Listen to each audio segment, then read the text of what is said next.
Hello, I wanted to hop on and show how easy it is to set up a study plan using the UWorld app for the CPA exam. Right here I'm setting up the audit section, and I wanted to utilize a flexible schedule with all of the available material that I had access to. So the lectures, practice questions, flashcards, practice exams, cram courses, simulations, and the boot camp. So I wanted to have all of that be an option to me.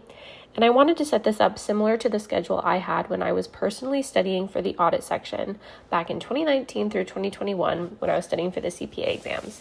So back in the day, I used to study, I was working full-time and I was doing my master's degree online.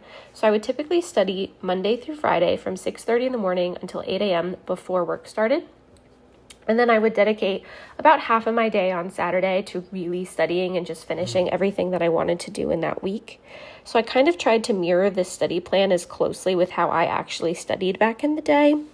And I did almost always keep Sunday as a rest day. I think it's really important to have at least one day off just to take a break a little bit, especially if you are working full-time. Working full-time and studying is just very difficult. But I kind of tried to emulate this as closely with my schedule as I could. So this is me just doing that. And then I would typically take between 3.5 and 4 months to study for each exam.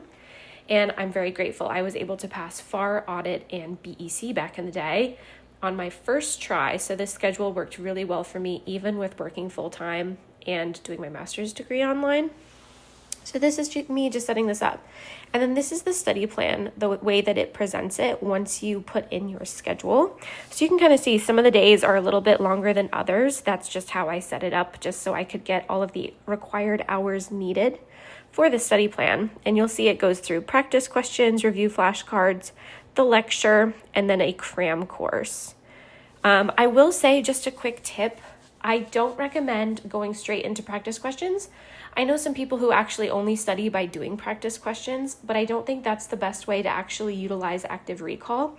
I highly suggest either listening to or watching the lecture and maybe skimming the textbook before trying questions, because that's going to make your retention more effective for that section. I hope this was helpful, and I'll catch you in the next one. Hello and welcome to auditing. This is the